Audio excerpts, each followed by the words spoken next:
Hello everyone, good morning and welcome to mechanical tutor. मैं दिलीप कुमार आज आपको पढ़ाऊंगा principal stress and principal strain. अभी तक हमने देखा था लास्ट क्लास में कि हमने ऑब्लिक प्लेन पे नॉर्मल स्ट्रेस और शियर स्ट्रेस का एक्सप्रेशन निकाला था, एक्सप्रेशन ड्राइव किया था कि किसी भी ऑब्लिक प्लेन पे नॉर्मल स्ट्रेस क्या होती है और शियर स्ट्रेस क्या होती है। बहुत अच्छे। क्यों निकाला था? क्योंकि प्रिंसिपल स्ट्रेस में यूज होने वाला था। आज उस चीज़ को हम फील करेंगे, ठीक है। उस चीज़ को फील करने से पहले हम ये भी सीखेंगे कि प्रिंसिपल प्लेन क्या होते हैं। मैंने पहली क्लास में भी शायद बताया था लेकिन लिखाया नहीं था, मैं आज लिखा दूंगा, कोई दिक्कत नहीं है, ठीक है। प्रिंसिपल प्लेन्स क्या होते हैं, मेजर प्रिंसिपल प्लेन क्या होता है, माइनर प्रिंसिपल प्लेन क्या होता है, मैक्सिमम शियर स्ट्रेस प्लेन क्या होता है और plane of pure shear stress क्या होता है। ये चीज़ें आज मैं बताऊंगा भी और लिखाऊंगा भी, मज़ा आने वाला है। और मैं ये भी बताऊंगा कि प्रिंसिपल स्ट्रेसेज अगर हमें कैलकुलेट करना है तो कैसे स्टेप्स फॉलो करने हैं। बहुत अच्छे। स्टार्टिंग से क्या करना होगा, स्टार्टिंग से कौन कौन से स्टेप्स हमको फॉलो करने होंगे वो भी देखेंगे। एक डायग्राम भी बना के दिखाएंगे कैसे करते हैं, क्लियर है ना। इसकी लोकेशन भी पता करेंगे प्रिंसिपल स्ट्रेसेस की कहाँ होती है और उन पर प्रिंसिपल स्ट्रेस क्या होती है। चाहे वो मेजर प्रिंसिपल हो, चाहे वो माइनर प्रिंसिपल हो, चाहे वो मैक्सिमम शियर स्ट्रेस हो, चाहे प्लेन ऑफ प्योर शियर हो, वो सारी चीज़ों को हम वन बाई वन देखने वाले हैं। क्या इतना क्लियर है? तो बहुत मज़ा आने वाला है आज के लेक्चर में, वाकई में बहुत मज़ा आ जाएगा। प्रिंसिपल स्ट्रेस के सारे कंसेप्ट आज क्लियर और ज़्यादा हो जाएंगे, इसीलिए पूरे लेक्चर को एंड तक देखना है, पूरी वीडियो को एंड तक देखना, फिर देखना कितना मज़ा आता है। बहुत मज़ा आने वाला है, बर्दाश्त भी नहीं कर पाओगे आज तो। बोलो सर ऐसा मत बोलो, कोई दिक्कत नहीं, ठीक है। और जो लोग चैनल में नया जुड़े हैं मैं उनसे बार बार यही बोलूँगा कि स्टार्टिंग से पहले तो लेक्चर देखना शुरू करो ताकि आपको भी मज़ा आ जाए। सारे कंसेप्ट मैंने पहले बता रखे हैं, आज जो भी यूज होगा वो प्रीवियस लेक्चर के कंसेप्ट ही यूज होने वाले हैं, क्लियर है ना। तो आज उसी को लेक्चर समझ आएगा जिसने प्रीवियस लेक्चर्स देखे होंगे। मैं पहले ही बोल दे रहा हूँ, अपना टाइम वेस्ट करने से अच्छा है कि पहले उन लेक्चर को देख लें ताकि आपको मज़ा आ जाए, क्लियर है ना। और यकीन मानो स्टार्टिंग से लेक्चर देखना शुरू करो, पूरे लेक्चर देखा करो, नोट्स बनाया करो और फिर बोलना आपको स्ट्रेंथ ऑफ मटेरियल कहीं से भी पढ़ने की जरूरत नहीं पड़ेगी, ये मेरा वादा है। सारे क्वेश्चन आप करोगे स्मूथली, चुन्नू मुन्नू से पेपर में जो एसएससी जेई वेई में जो आते हैं एग्जाम में क्वेश्चन, वो तो आराम से हो जाएंगे चुन्नू मुन्नू से और किसी को कोई दिक्कत नहीं आएगी। 90% क्वेश्चन सॉल्व खुद से सॉल्व करोगे, ठीक है। बाकी के जो एग्ज़ाम आप बात कर रहे हो, सिविल सर्विसेज का एग्ज़ाम भी देना है, कोई दिक्कत नहीं, सारे एग्ज़ाम दे सकते हो। और गेट का एग्ज़ाम देना, इंजीनियर सर्विस का एग्ज़ाम देना, पीएसयू का देना या फिर सेमेस्टर एग्जाम के लिए भी बहुत ही हेल्पफुल होने वाले हैं ये वीडियो, क्लियर है ना। मैं पूरा डीपली पढ़ा रहा हूँ और कम से कम मैं इस सॉम को कवर कराते कराते एटलीस्ट हमारे 80 लेक्चर्स हो जाएंगे। 80 घंटे, 80 घंटे नहीं, ऑलमोस्ट 70-75 घंटे तो हो ही जाने, बट 70-75 घंटे में आपको सॉम का एक एक कंसेप्ट मैं सिखा दूंगा, क्लियर है ना। चाहे सिविल इंजीनियरिंग का स्टूडेंट हो, चाहे मैकेनिकल इंजीनियरिंग का स्टूडेंट हो, और आपको पूरा मजा आएगा, 100% आएगा, कोई दिक्कत वाली बात नहीं। एक एक कंसेप्ट बिल्कुल बेसिक से हम सिखा दिए हैं। कंसेप्ट तो सीख लिए, अब तो क्या चल रहा है, फ्लो में चल रहा है सब कुछ, ठीक है। जिन्होंने चैनल सब्सक्राइब नहीं किया है मैं उनसे एक बार ये बोलूँगा कि चैनल को सब्सक्राइब कर लो ताकि आपको भी औरों की तरह मज़ा मिल सके। बहुत बढ़िया। और बेल आइकन को भी प्रेस कर लो, ठीक है, ताकि आपको लेटेस्ट नोटिफिकेशन मिल जाए हर वीडियो का। हमारे वीडियो डेली आते हैं, एक आध दिन की भले छुट्टी हो गई हो, नहीं मैं डेली वीडियो अपलोड करता हूँ, चाहे लोग देख रहे हो चाहे नहीं देख रहे हो। अभी मैंने स्टार्ट ही किया, 1 महीना ही हुआ होगा, 1-1.5 महीना स्टार्ट ही किया है, बट याद रहे 1-1.5 महीने में मैंने एक भी दिन का ऑफ नहीं किया। चाहता तो मैं भी छुट्टी ले लेता। कंटिन्यूसली आपको क्या लेक्चर प्रोवाइड करा रहा हूँ, क्योंकि किसी भी एग्जाम की प्रिपरेशन करने के लिए continuity is the best important या फिर बेस्ट और important part to get the selection. मतलब अगर हमको सिलेक्शन लेना है तो हमारी जो प्रिपरेशन होनी चाहिए वो कंटिन्यूस होनी चाहिए। मीन्स डेली हमको पढ़ना है और एक लिमिटेड टाइम पढ़ना है। ऐसा नहीं है कि दिन रात पढ़ाई कर रहे हैं, तो उससे भी क्या हो जाओगे, ऊब जाओगे और फिर किताबों से जितना जल्दी मन हटेगा आप पता भी नहीं कर सकते हो। मैंने स्टार्टिंग के लेक्चर में जो मैंने बोला था, क्या बोला था कि स्ट्रेटजी प्लानिंग कैसे करनी है, किस तरह से पढ़ना है, वहाँ पे भी मैंने बताया था कि स्टार्टिंग में जब कभी तैयारी करने जाते हो, ये क्या ह्यूमन टेंडेंसी है, स्टार्टिंग में जब कभी तैयारी करने जाते हो तो आपको 5-6 घंटे से ज़्यादा नहीं पढ़ना है, वो भी तब जब आप पढ़ाई के टच में रहे हो पहले से, क्लियर है ना। अगर बहुत ज़्यादा पढ़ने लग जाओगे स्टार्टिंग में तो क्या होगा, आपका किताबों से मन हटने लगेगा, आपको चीज़ अगर नहीं समझ आ रही होंगी तो आपको बोरिंग लगने लगेगा और आप बहुत जल्दी इस पढ़ाई को क्या कर दोगे, छोड़ दोगे। इसीलिए पहले स्टार्टिंग में 4-5 घंटे से स्टार्ट करना है, बेसिक चीज़ों को पढ़ना है, कंसेप्ट उन सब्जेक्ट को उठाना है जिनके बेसिक कंसेप्ट और सब्जेक्टों में यूज होते हैं। जैसे कि हम पढ़ रहे हैं, मैंने दोनों सब्जेक्ट ऐसी उठाई हैं, और मैथमेटिक्स, तीनों सब्जेक्ट अगर आप बात करो, ये तीनों सब्जेक्ट हर सब्जेक्ट्स में यूज होने वाली हैं अपने अपने एप्लीकेशन में। क्लियर है ना? तो इस तरह से पढ़ाई का क्या है, जुगाड़ करना पड़ता है। ये होता है सीक्वेंस। बहुत से लोगों ने तो ये बोला था सर थ्योरी ऑफ मशीन पढ़ा दो, बहुत से लोग बोले प्रोडक्शन पढ़ा दो। वो तो तब पढ़ाएंगे ना जब हमको बेसिक्स आते हों, इंजीनियरिंग मैकेनिक्स आती हो और सारी चीज़ें आती हों। क्लियर है ना? मज़ा आ रहा है? ठीक है, बिल्कुल ठीक है। इधर देख लो, अब हम बात करने वाले हैं प्रिंसिपल स्ट्रेस, प्रिंसिपल स्ट्रेन की। तो हम पहले तो देखेंगे प्रिंसिपल स्ट्रेस, प्रिंसिपल स्ट्रेन पढ़ने का एम क्या है। इधर देख लो, aim of principal stress. Aim क्या एम है कि sir to find the expression, to find the expression of major principal stress, major principal stress comma minor principal stress, minor principal stress and maximum shear stress, maximum shear stress developed at a critical point, at a critical point in a member under combined state of stress, combined state of stress। इसका मतलब क्या है, इसको समझते हैं। बहुत शानदार concept है। सबसे पहले कंबाइंड स्टेट ऑफ स्ट्रेस की बात करेंगे, पहले भी मैंने डिस्कस कर रखा है। तो कंबाइंड स्टेट ऑफ स्ट्रेस हो किसी भी मेंबर पे, मींस नॉर्मल और शियर स्ट्रेस दोनों लग रही हो किसी भी मेंबर पे, उसको बोलते हैं कंबाइंड स्टेट ऑफ स्ट्रेस। अगर ऐसा हो रहा है तो एक क्रिटिकल पॉइंट पता करना है पहले। वो क्रिटिकल पॉइंट पता कैसे करेंगे उसके स्टेप में बताऊंगा। उस क्रिटिकल पॉइंट पे वैल्यू क्या होंगी, ज़्यादा होंगी, नॉर्मल स्ट्रेस की भी और शियर स्ट्रेस की। ठीक है, दोनों स्ट्रेस। उस क्रिटिकल पॉइंट पे हमको पता करना है कि मेजर प्रिंसिपल स्ट्रेस क्या है, माइनर प्रिंसिपल स्ट्रेस क्या है और मैक्सिमम शियर स्ट्रेस क्या डेवलप हो रही है उस क्रिटिकल पॉइंट पे। ये हमारा एम है इस चैप्टर को पढ़ने का। क्या इतना क्लियर है? बिल्कुल क्लियर। इधर देखना, तो यहां पे कंबाइंड स्टेट ऑफ स्ट्रेस मैं बोल दूंगा, a point is critical point या फिर a point is set to be in combined state of stress, state of stress if it is subjected to both normal and shear stress, normal and shear stress। क्या इतना clear है? बहुत अच्छे, देखते रहो। Normal and shear stress मतलब ऐसे point पे जहां पे नॉर्मल और शियर स्ट्रेस दोनों दिखाई दे रही हो, उसको बोलेंगे हम क्या है कि वो पॉइंट हमारा combined state of stress represent कर रहा है। बहुत अच्छे। उसके बाद इनका यूज कहाँ होना है? इनका यूज करते हैं हम डिज़ाइन करने के लिए। किसी भी मेंबर की डिज़ाइन हमें करनी है तो इन सारी स्ट्रेसेस का यूज होता है और थ्योरीज ऑफ फेलियर लगा के। ठीक है, तो हम ये भी बोल सकते हैं, यहाँ पे लिख देना नोट करके, use of major principal stress comma minor principal stress, मैंने शॉर्ट में लिख रहा हूँ principal stress, and maximum shear stress and maximum value of shear stress is in design of member by using theories of failure,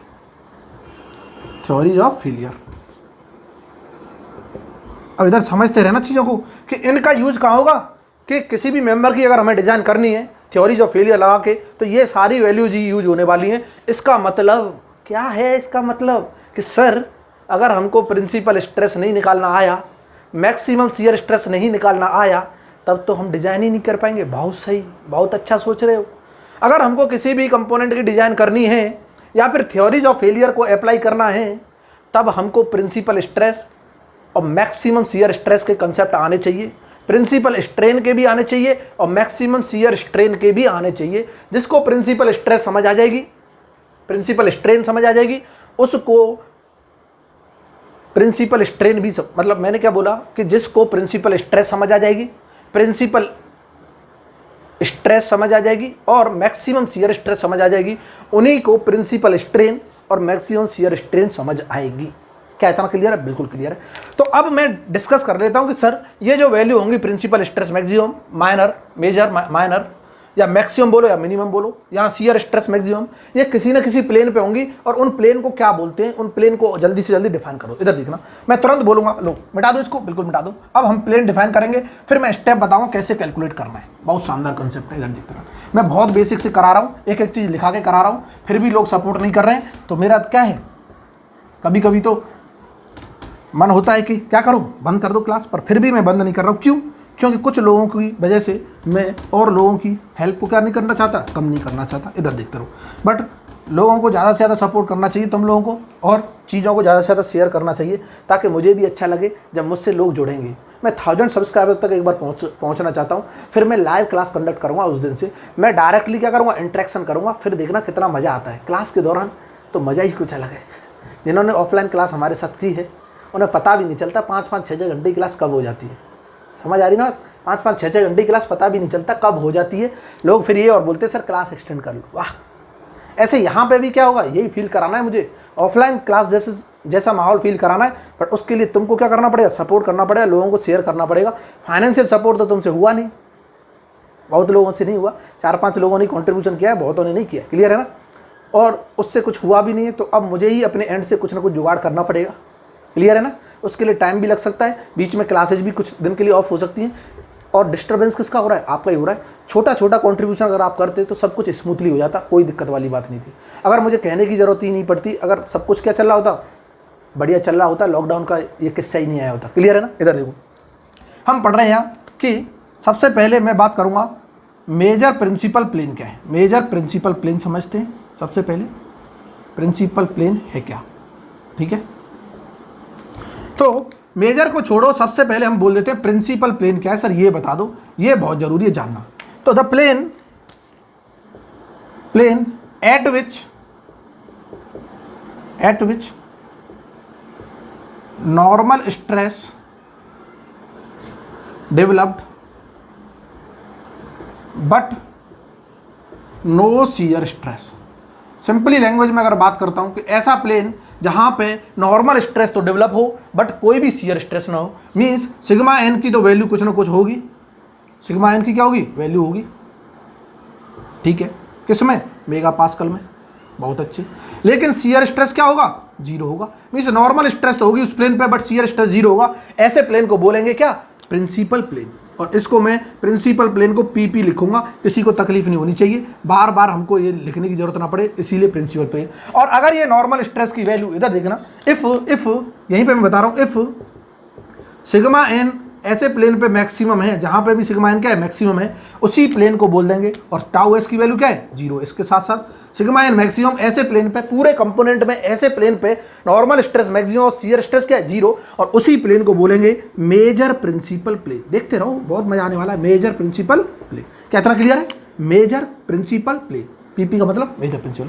और अगर मैं बोल देता हूं इफ क्या, इफ नॉर्मल स्ट्रेस किसी भी प्लेन पे इन अ मेंबर मिनिमम है, बहुत बढ़िया, मिनिमम वैल्यू है, और शियर स्ट्रेस तो क्या होगी, जीरो होगी, और ऐसे प्लेन को बोलेंगे माइनर प्रिंसिपल प्लेन। उम्मीद करता हूं सबको समझ आ गया होगा। बिल्कुल ठीक है, बहुत शानदार कंसेप्ट है, देखते रहना। क्या यहाँ समझने वाली बात है कि नॉर्मल स्ट्रेस जहां मैक्सिमम है और शियर स्ट्रेस जीरो है, उसको बोल रहे हैं मेजर प्रिंसिपल प्लेन। और नॉर्मल स्ट्रेस मिनिमम है और शियर स्ट्रेस क्या है, zero.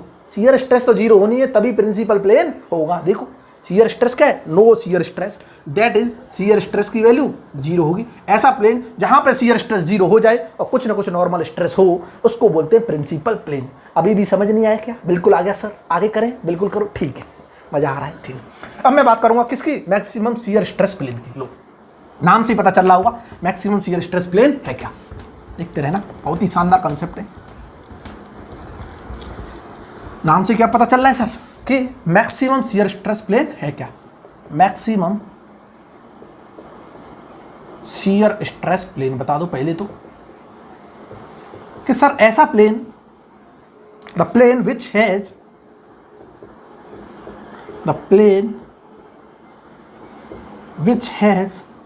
maximum value of shear stress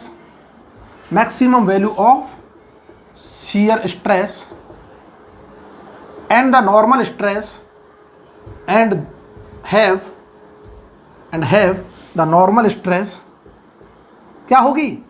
normal stress. बहुत से लोग तो बोल देंगे जीरो, लुढ़क जाओगे। पहले भी हमने बताया था, सबसे पहले प्रिंसिपल स्ट्रेस स्ट्रेन का लेक्चर 1 था, उसमें बताया था। But and have the normal stress is equal to non zero, is equal to क्या? Non zero. बहुत अच्छे। इसका मतलब ये हुआ, देखते रहना, कि ऐसा प्लेन जिस पर शियर स्ट्रेस की वैल्यू क्या हो? मैक्सिमम हो। बहुत अच्छे। और सिग्मा नॉर्मल क्या हो? नॉट इक्वल टू जीरो हो। और ऐसे प्लेन को बोलेंगे क्या है?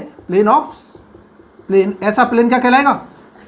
Plane of maximum shear stress बोल दो, या फिर maximum shear stress plane. Shear stress plane. बहुत अच्छे, बहुत शानदार। क्या इतना क्लियर है? ठीक है। एक आता है, एक प्लेन होता है जिसे बोलते हैं प्लेन ऑफ प्योर शियर। एक और प्लेन है, और इसके अलावा कोई प्लेन नहीं है। बाकी तो क्या है? सिंपल प्लेन है, उनका हमें काम ही नहीं है, उनका हमको काम नहीं होता। क्यों? क्योंकि वो क्रिटिकल वैल्यू नहीं देते हमको। क्रिटिकल वैल्यू जो देंगे, जहां मैक्सिमम आ रही होगी वही तो क्रिटिकल होगी। बहुत अच्छे। क्योंकि जहां पे मैक्सिमम शियर स्ट्रेस आती है या फिर मैक्सिमम नॉर्मल स्ट्रेस आती है, वही तो चांसेज होता है उसी पॉइंट पे फेलियर होने का। और जिस पॉइंट पे फेलियर होने का चांसेज होगा उसे ही सेव करोगे ना। बहुत बढ़िया सर, हाँ, बहुत अच्छा। हम बोल देंगे प्लेन ऑफ प्योर शियर। क्या है? Plane of pure shear. Plane of pure shear का मतलब सबको समझ आ रहा होगा कि ऐसा प्लेन जहाँ पे ओनली शियर स्ट्रेस हो, नॉर्मल स्ट्रेस क्या होनी चाहिए? जीरो होनी चाहिए। तो मैं डायरेक्ट लिख दूँ, ऐसा प्लेन जहाँ पे शियर स्ट्रेस क्या हो? Only shear stress and normal stress equal to क्या हो? जीरो हो। और ऐसे प्लेन को बोलते हैं हम क्या? Plane of pure shear. क्या इतना क्लियर है सबको? बिल्कुल क्लियर है। अब मैं पता करूँगा कि सर इसको अगर हमें पता करना है कि ऐसा क्रिटिकल पॉइंट क्या है, वो बता दो। तो वो क्रिटिकल पॉइंट भी तो पता करना पड़ेगा पहले हमको तो क्वेश्चन में लोड लगा के दे देगा, बोलेगा देखो फील कि ये सर कोई मेंबर है, कोई भी मेंबर है, इस पर मैंने एक्सियल लोड लगा दिया, बहुत शानदार। एक मैंने मूवमेंट लगा दिया, इसको बेंड करा रहा हूँ, बहुत अच्छे। मैं टॉर्क भी लगा दिया साथ साथ, तीनों लोड लगा दिए। अब मुझे पता कैसे चलेगा इस पर क्रिटिकल पॉइंट कौन सा है? खेल गई सर। और पहले तो क्रिटिकल पॉइंट पता करने के लिए हमको इन लोड की वजह से स्ट्रेस निकालना आना चाहिए, इनका डिस्ट्रीब्यूशन आना चाहिए, लोड का डिस्ट्रीब्यूशन आना चाहिए, तभी तो हम कर पाएंगे। और ऐसे ही हो गया, ऐसे जिसने निकाल लिया उसे पता चल जाए कौन सा क्रिटिकल पॉइंट है, और उस क्रिटिकल पॉइंट पे स्टेट ऑफ स्ट्रेस रिप्रेजेंट करेंगे। और स्टेट ऑफ स्ट्रेस की हेल्प से हम नॉर्मल और शियर स्ट्रेस निकालेंगे किसी ऑब्लिक प्लेन पे, और फिर ये कंसेप्ट लगा के हम प्रिंसिपल स्ट्रेस निकाल देंगे। अभी देखते रहना, मैं स्टेप लिख रहा हूँ 1 बाय 1, सबको समझने हैं। कोई भाग मत जाना क्लास में से, जो भाग गया वो तो भगता ही रह जाएगा जिंदगी भर। मजा आ रहा है? ठीक है, लो क्या मिटा दूँ? बिल्कुल मिटा दूँ सर। अब मैं स्टेप्स बात करूँगा, steps to find principal stresses. देखते रहना, steps to find principal stresses. और ये बहुत शानदार स्टेप्स हैं, मैं इसीलिए लिखा रहा हूँ कि लोग भूल जाते हैं। नोट्स में क्या होनी चाहिए? एड ऑन होनी चाहिए। तो हम बात कर रहे हैं स्टेप्स की, कि स्टेप्स कैसे निकालेंगे। स्टेप्स किसके हैं? स्टेप प्रिंसिपल स्ट्रेस और मैक्सिमम शियर स्ट्रेस के। इधर देख लेना कि सबसे पहला स्टेप क्या? ड्रॉ द लोडिंग डायग्राम, जो दे रखा हो क्वेश्चन में। इधर देखना, सबसे पहला स्टेप क्या है? Draw the loading diagram of a member. Loading diagram of a member, कि मेंबर पे क्या क्या लोड लगे हुए हैं उसका डायग्राम बनाओ। इसका मतलब क्या है कि लोडिंग डायग्राम दे रखा होगा, कोई दिक्कत नहीं है, बहुत अच्छे। दूसरा कि उस लोड का डिस्ट्रीब्यूशन करो किसी भी plane of cross section, each किस पे? प्लेन ऑफ क्रॉस सेक्शन पे। तो हम करेंगे determine the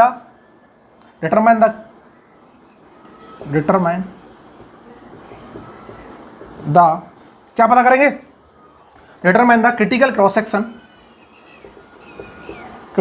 section based on loading distribution कि लोड के डिस्ट्रीब्यूशन से हम पता करेंगे क्रिटिकल क्रॉस सेक्शन क्या है। बहुत अच्छे।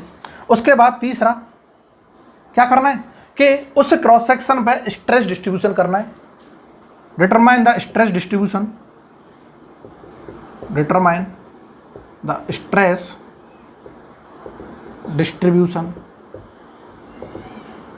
At the critical cross section.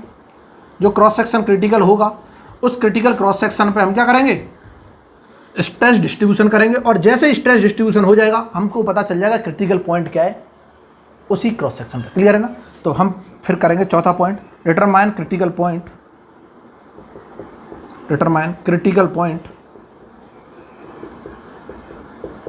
On the critical cross section. यहां तक सबको क्लियर होगा, कोई दिक्कत नहीं होगी उम्मीद करता हूं कि सबसे पहले हमें क्या करना है, जो लोडिंग डायग्राम है उसको पता करो, और फिर उसके बाद क्रिटिकल क्रॉस सेक्शन पता करो लोडिंग डिस्ट्रीब्यूशन की हेल्प से।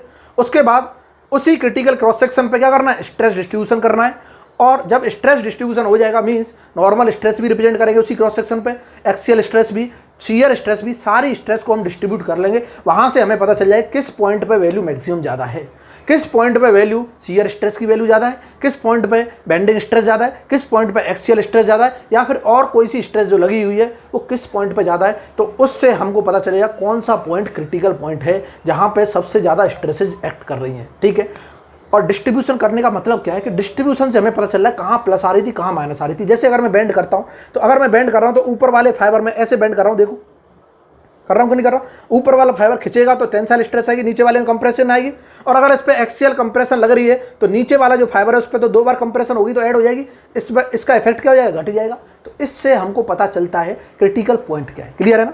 उसके बाद हम बात करेंगे कि स्टेट ऑफ स्ट्रेस रिप्रेजेंट करो, 5th पॉइंट,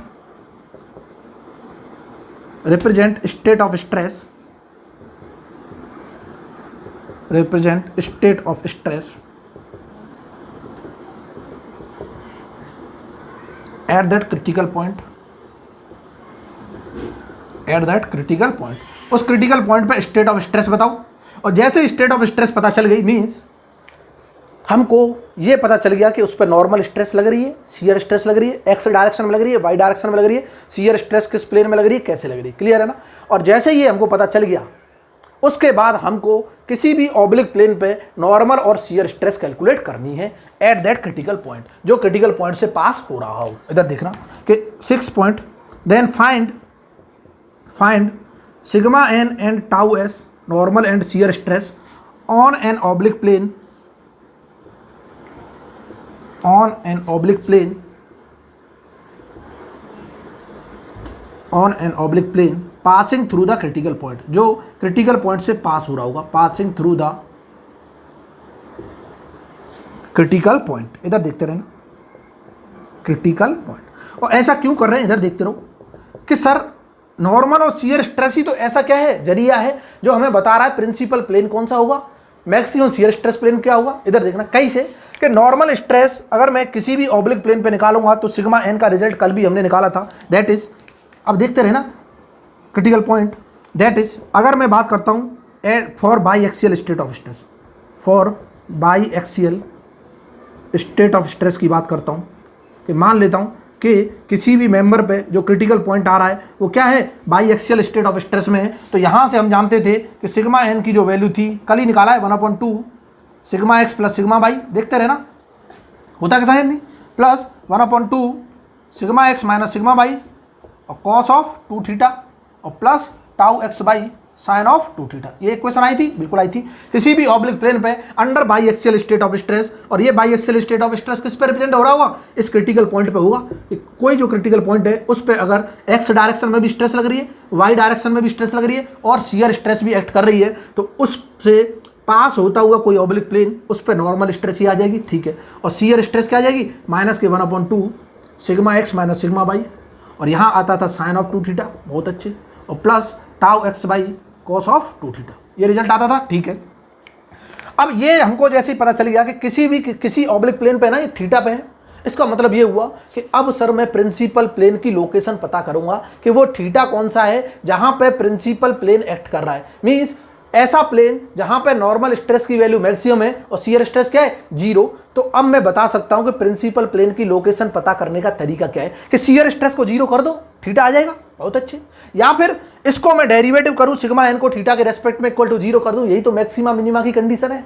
मजा आ रहा है देखते रहना, मजा आ रहा है। और ये मजा क्या है, इधर देख लो कि अब मैं फाइंड करूंगा, find out the location of principal plane. और प्रिंसिपल प्लेन की लोकेशन क्या बोलती है कि सर ये सिग्मा एन है, नॉर्मल स्ट्रेस मैक्सिमम होना चाहिए, और मैक्सिमम की कंडीशन ये बताती है अकॉर्डिंग टू द मैथमेटिक्स कि इसका डिफरेंशिएशन करो with respect to theta equal to 0 कर दो, तो थीटा की एक कंडीशन आएगी और इस थीटा को इसमें रख देंगे तो यहां से मैक्सिमम वैल्यू आ जाएगी नॉर्मल स्ट्रेस की। या फिर दूसरा तरीका ये था कि ऐसा प्लेन जहां पे शियर स्ट्रेस 0 होता है वो प्रिंसिपल प्लेन कहलाता है, ठीक है। तो इस इक्वेशन को या तो 0 के बराबर कर दूं तब भी हमें प्रिंसिपल प्लेन की लोकेशन मिल जाएगी। मजा आ रहा है, ठीक है। देखो अगला पॉइंट क्या है, डिटरमाइन 7th पॉइंट, इधर देखते रहना।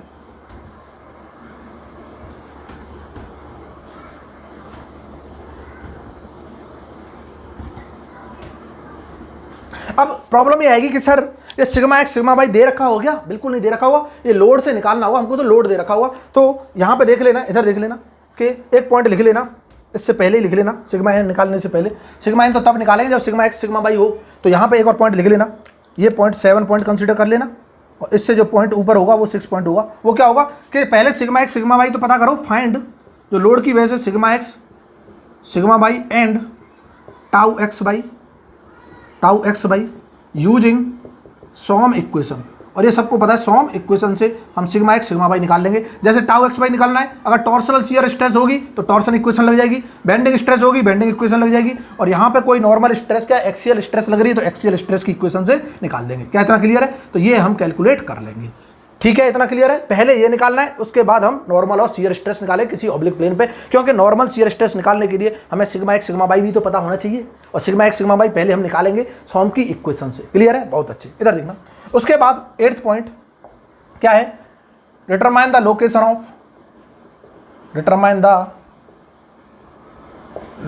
ऑफ प्रिंसिपल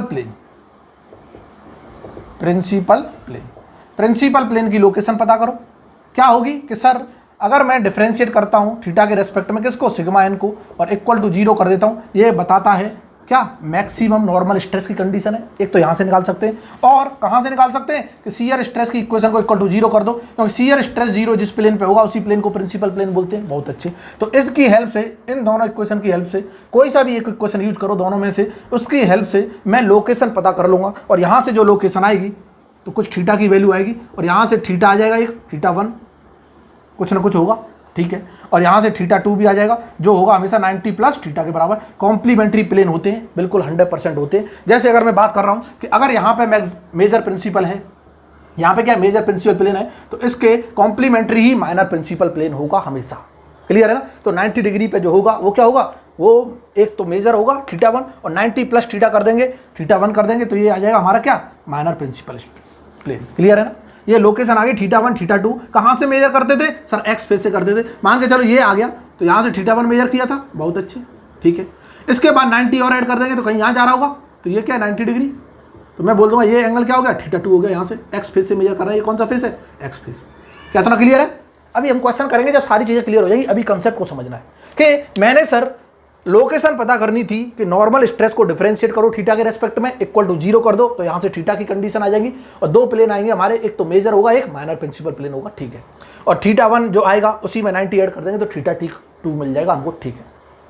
शियर स्ट्रेस को भी 0 करके हम निकाल सकते हैं कि इस इक्वेशन को इक्वल टू 0 करो।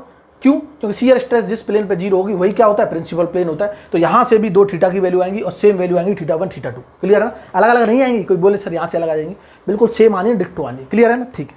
तो यहाँ से जैसी आ जाएंगी, अब हम निकाल सकते हैं डिटरमाइन द क्या, अब निकाल सकते हैं हम प्रिंसिपल स्ट्रेस पता करो, डिटरमाइन द प्रिंसिपल स्ट्रेस। उसके बाद 9th पॉइंट होगा, जो 9th पॉइंट, प्लेन की लोकेशन आ गई। अब हम डिटरमाइन करेंगे क्या, डिटरमाइन द प्रिंसिपल स्ट्रेसेस।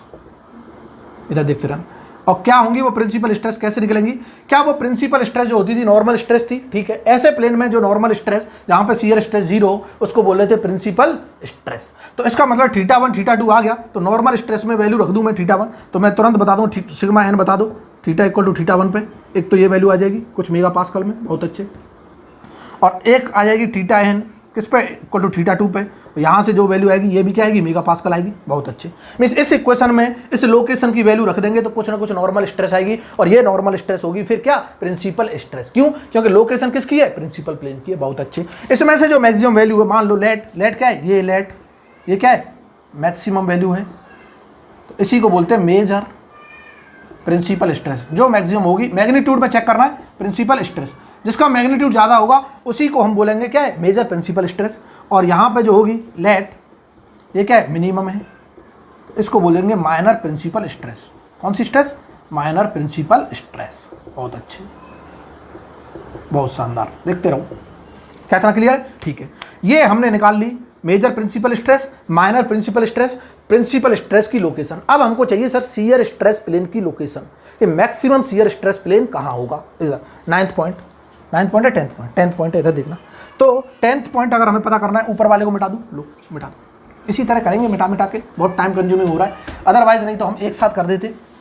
अब मुझे ही कुछ जुगाड़ करना पड़ेगा, अब तो मैं बोलूँगा अभी नहीं, एक बार बोल दिया है बस, अब इससे ज़्यादा नहीं बोलना है। इधर देखना 10th क्या है कि सर अब हमको चाहिए डिटरमाइन, एक हमारा प्लेन होता है क्या, determine location of maximum shear stress plane, maximum shear stress plane. तो अंदर भी बता देगा कि अगर शियर स्ट्रेस को मैक्सिमम होना है ऐसे प्लेन पे, और ये प्लेन कोई सा भी हो सकता है, थीटा इक्वल टू किसी भी वैल्यू पे ये प्लेन लाई कर सकता है, थीटा इक्वल टू 0 पे भी लाई कर सकता है डिग्री पे, थीटा इक्वल टू 15 डिग्री पे, 20 डिग्री पे। ये तो हमारी जो सिग्मा एक्स सिग्मा वाई और ये टाउ एक्स वाई की वैल्यू डिसाइड करेंगी किस प्लेन पे ये हमारा मैक्सिमम शियर स्ट्रेस प्लेन लाई करेगा। मजा आ रहा है? बहुत अच्छा, देखते रहो। हमने बोला मैक्सिमम शियर स्ट्रेस होने के लिए इस इक्वेशन को डिफरेंशिएट करेंगे, थीटा के रेस्पेक्ट में इक्वल टू 0 करेंगे। क्या नॉर्मल स्ट्रेस को 0 कर दें? अंधा भी बता देगा सर नॉर्मल स्ट्रेस को 0 नहीं कर सकते। क्यों? क्योंकि नॉर्मल स्ट्रेस तो इस प्लेन में क्या होनी चाहिए, नॉन जीरो होनी चाहिए। तो एक ही कंडीशन बचती है क्या, कि सर मैं डिफरेंशिएट करूं किसको, टाउ एस की इक्वेशन को इक्वल टू 0 कर दूं, और यही कंडीशन हमें क्या बताएगी, प्लेन की लोकेशन बताएगी। और यहां से वैल्यू आएगी, मान लो θ3 आ जाएगा, ये कुछ भी। और एक और प्लेन होगा जो कॉम्प्लीमेंट्री होगा इसके, जिसकी वैल्यू क्या होगी, मैग्नीट्यूड सेम होगा बट डायरेक्शन क्या होगी, अपोजिट, और वो θ4 क्या होगा, वो भी 90 प्लस θ के बराबर होगा, कॉम्प्लीमेंट्री है ना θ3। तो यहां से ये लोकेशन हमको पता चल जाएगी। तो हम बोल देंगे दो प्लेन होंगे जो मैक्सिमम शियर स्ट्रेस प्लेन होंगे, और दोनों एक दूसरे से 90 डिग्री पे होंगे, दोनों को बोलते हैं कॉम्प्लीमेंट्री शियर स्ट्रेस प्लेन। और ये मैक्सिमम शियर स्ट्रेस प्लेन होंगे जो कॉम्प्लीमेंट्री टू ईच अदर है। ठीक है, अब जैसे ही हमें लोकेशन पता चल गई, तो क्या मैं इन वैल्यूज को टाउ एस में रख के क्या मैक्सिमम शियर स्ट्रेस नहीं निकाल सकता? बिल्कुल निकाल सकता हूं। अगर इन दोनों वैल्यूज को रखूंगा तो मैग्नीट्यूड सेम आएगा हमेशा, और डायरेक्शन क्या आएगी, अपोजिट आएगी। बहुत अच्छे, ये ऐसे प्लेन हैं जिनके मैग्नीट्यूड सेम होते हैं, डायरेक्शन क्या होती है, अपोजिट होती है। हमने देख लिया, प्रूफ किया लास्ट क्लास में। किसी को नहीं आता हो तो लास्ट क्लास देख लेना, वहां से सारी चीजें याद आ जाएंगी। देखो मिटा दूं, अब बिल्कुल मिटा दूं। अब हम निकालेंगे determine the maximum shear stress. Maximum shear stress क्या है, 11th point, determine the maximum shear stress.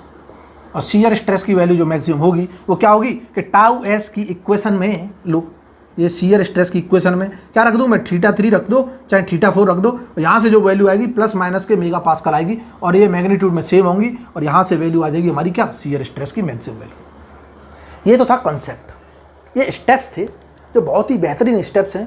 जिसको ये समझ आ गए, आगे की चीज़ें तो क्या है, बहुत ही आसान है। इधर देखते रहा कैसे, देखो क्या इतना क्लियर है, बिल्कुल क्लियर है। मज़ा आ रहा है, बहुत मज़ा आ रहा है। ये हमने सीख लिया, स्टेप्स वगैरह सीख लिए, सारी चीज़ें सीख ली। तो आज के लिए इतना ही बहुत है, अगली क्लास में करते हैं फिर। ठीक है, अगली क्लास में मैं अब इनकी लोकेशन बताऊंगा, कितनी वैल्यू पे थीटा की वैल्यू कितनी होगी कि उस पर ये हमारा मैक्सिमम शियर स्ट्रेस प्लेन लाई कर रहा होगा, और प्रिंसिपल स्ट्रेस प्लेन लाई कर रहा होगा, वो थीटा की वैल्यू भी बता दो सर। अगली क्लास में हम डिस्कस करने वाले हैं फुल प्लेज में। आज हमने स्टेप सीख लिए, बेसिक इसके कंसेप्ट सीख लिए, और मज़ा आ जाएगा अगली क्लास में। क्या इतना क्लियर है? तो उम्मीद करता हूँ सबको लेक्चर पसंद आएगा, और वाकई में अगर पसंद आया तो क्या है, कंजूसी नहीं करनी है। दर्द हो जाता है सर अगर हम प्रेस कर देते हैं, दर्द हो रहा है बिल्कुल हो रहा होगा, दिन भर चैट करते रहते हो तब दर्द नहीं होता, और यहाँ पे बेल आइकन को प्रेस करने में दर्द होने लगा। क्लियर है ना? हमको पता है मैं कितनी मेहनत करता हूँ, गर्मी में रिकॉर्डिंग करता हूँ तुम्हारे लिए। क्लियर है ना? तो अगर मैं इतनी मेहनत कर रहा हूँ तो आप लोगों को क्या प्रॉब्लम हो रही है? पढ़ने में भी प्रॉब्लम हो रही है, पढ़ने के साथ साथ लाइक और शेयर करने में प्रॉब्लम हो रही है। और जब जाना पड़ता था कोचिंग में भरी दोपहरी में, अब पढ़ने जाना है, तब प्रॉब्लम नहीं होती थी। क्लियर है ना? वही कंसेप्ट, वही चीज़ें, उसी सीक्वेंस में, उसी फ्लो में मैं यहाँ पे पढ़ा रहा हूँ। क्लियर है ना? बट प्रॉब्लम ये आ रही है कि बोर्ड थोड़ा छोटा पड़ गया हमारा, और हमारे पास प्रोजेक्टर वगैरह का जुगाड़ नहीं हो पा रहा है, फाइनेंस का सिस्टम गड़बड़ा गया पूरा। ये तो आप भी जानते हो, बहुत से लोग मुझसे क्या है इंटरकनेक्टेड हैं, जुड़े हुए हैं खूब अच्छे से, वो जानते हैं क्यों गड़बड़ा गया, कैसे गड़बड़ा गया, क्लियर है ना। तो मुझे ज़्यादा समझाने की ज़रूरत भी ना पड़े, इसीलिए मैं चाहता हूँ कि क्लासेज स्मूथली चलती रहें, आपको कोचिंग ज्वाइन करने की अब ज़रूरत ही ना पड़े। समझ आ रही ना, आपको कोचिंग ज्वाइन करने की ज़रूरत ना पड़े, आपके सारे सब्जेक्ट के कंसेप्ट मैं बहुत आसानी से क्लियर करना चाहता हूँ, क्लियर है ना। क्वेश्चन की प्रैक्टिस करनी है हमें, क्योंकि मैं यहाँ पे पढ़ा तो दे रहा हूँ थ्योरी, लेकिन जब तक क्वेश्चन नहीं होते तब तक मुझे मज़ा नहीं आता है, क्लियर है ना। क्योंकि मैं जानता हूँ कि जब तक क्वेश्चन अगर हम प्रैक्टिस नहीं करेंगे तब तक ये थ्योरी पढ़ना भी क्या है, बेकार है। ये थ्योरी तो हम बहुत जल्दी भूल जाएंगे, अगर खाली याद करेंगे तो तुरंत भूल जाएंगे। एक सब्जेक्ट पढ़ा, दूसरा सब्जेक्ट हम पढ़ने गए, तुरंत भूल जाते हैं। लेकिन इसको लॉन्ग टर्म में याद रखना है तो हमें क्वेश्चन के जरिए याद रखना होगा, क्वेश्चन के कंसेप्ट को समझना होगा कि क्वेश्चन में इस थ्योरी को अप्लाई कैसे करना है। ये देखो बहुत आसान लग रही होंगी चीज़ें, लेकिन अभी मैं क्वेश्चन दे दूंगा, बहुत लोगों से निकलेगा, बहुत लोगों से निकलेगा ही नहीं, उन्हें समझ ही नहीं आएगा कहाँ से स्टार्ट करें। इसीलिए मैं चाहता हूँ कि मैं यहाँ से आपको क्या बता दूँ, बेस बता दूँ कि किसी भी क्वेश्चन में कंसेप्ट को कैसे अप्लाई करते हैं। समझ आ रही है ना बात। बहुत से लोग तो बोल लेंगे सर पता नहीं क्यों इतनी मेहनत कर रहे हैं। अगर ये प्रॉब्लम किसी को हो रही है, जेन्युइनली अगर किसी को ये प्रॉब्लम हो रही है कि सर फालतू में क्यों मेहनत कर रहे हैं, हमारे पास तो और भी सोर्सेज अवेलेबल हैं, तो वो भी बता दो, अपना तो कुछ नहीं जाता है, वो भी क्या कर देंगे, कल से बंद, सेटअप वेटअप कैमरा वैमरा रख के बंद, क्लियर है ना। बट मैं जेन्युइनली उन लोगों के पास ये कंटेंट पहुँचाना चाहता हूँ जो वाकई में बहुत स्ट्रगल करते हैं पढ़ने के लिए, लेकिन उनको कंटेंट कहीं से मिल नहीं पाता है, क्लियर है ना। तो एक बार मेरा ये काम करना है कि उन सब लोगों के पास पहुँचाओ तो सही, उनको अगर अच्छा लगेगा तो वो खुद देखेंगे, नहीं अच्छा लगेगा तो नहीं देखेंगे, इसमें कोई वो तो है नहीं, किसी के साथ फोर्सफुली तो है नहीं, किसी का ना पैसा लग रहा है, कोई रजिस्ट्रेशन फीस तो है नहीं। कि बहुत से लोग क्या करते हैं आजकल कि सर पहले रजिस्ट्रेशन करो उसके बाद पढ़ाना शुरू करेंगे। यहाँ तो मैंने फ्री ऑफ कॉस्ट पढ़ाना ही शुरू कर दिया, उसके बाद सोचा है समझ आ रही ना। तो सोचा क्या है, सब कुछ फ्री चल रहा है। अब तक तीसरा सब्जेक्ट चल रहा है हमारा, मैथमेटिक्स की भी क्लास थोड़ी देर के लिए क्या कर रखी है, पॉज कर रखी है। उसको मैं क्या है बीच बीच में क्या है मसाला देता रहूँगा, टेंशन लेने की जरूरत नहीं। अभी मैंने उतना मैथमेटिक्स पढ़ा दिया है जितना यूज होने वाला है। अभी डिफरेंशियल इक्वेशंस यूज होंगी तो वो भी मैं क्या करूँगा, मैं बहुत जल्दी जल्दी लेक्चर रिकॉर्ड करके एक साथ अपलोड कर दूँगा, पूरी प्लेलिस्ट आप आराम से देख सकते हो घर पर बैठ के, क्लियर है ना। सिमिलरली वेक्टर कैलकुलस की भी प्लेलिस्ट क्या कर दूँगा, ऐड कर दूँगा। ऐसे ही मैं बीच बीच में ऐड करता रहूँगा, टेंशन लेने की जरूरत नहीं है। वो सप्लीमेंट्री चल रहा है हमारा, मैथमेटिक्स का सप्लीमेंट्री, बाकी पे सब्जेक्ट पे भी फोकस रखना, टेक्निकल पे, क्लियर है ना। क्या इतना क्लियर है। तो आज के लिए इतना ही बहुत है। जिसने चैनल को सब्सक्राइब नहीं किया चैनल को सब्सक्राइब कर लो, जो शेयर नहीं कर रहे हैं आज सुन लो ढंग से, शेयर करना शुरू कर दो सपोर्ट तो किया नहीं, अब शेयर करना शुरू कर दो ताकि 1000 सब्सक्राइब जल्दी से जल्दी हो जाए और मैं लाइव क्लास लेके आऊँ और मैं क्वेश्चन की प्रैक्टिस कराऊँ, ताकि मुझे रिस्पॉन्स भी मिले बच्चों के, और उनके रिस्पॉन्स मिलेंगे तो मुझे क्या आएगा, बहुत अच्छा लगेगा कि हाँ लोग मेरे साथ जुड़े हुए हैं, पढ़ना चाहते हैं। अभी तो मुझे पता ही नहीं चलता कौन पढ़ रहा है कौन नहीं पढ़ रहा है, तो मेरे पास कुछ नेम्स आएंगे, कुछ फेसेज आएंगे कि हाँ ये लोग पढ़ रहे हैं, तो मुझे पता भी तो चलना चाहिए कौन पढ़ रहा है कौन नहीं पढ़ रहा है, क्लियर है ना। तो इसीलिए मैं लाइव क्लास लेना चाहता हूँ ताकि आप लोग मेरे साथ लाइव कनेक्ट रहें और आप मेरे साथ इंटरेक्शन करें, साथ ही साथ क्वेश्चन के रिस्पॉन्स दें, तब देखो कितना मजा आता है, क्लियर है ना। ठीक है, तो आज के लिए इतना ही बहुत है। Tata bye bye, thank you.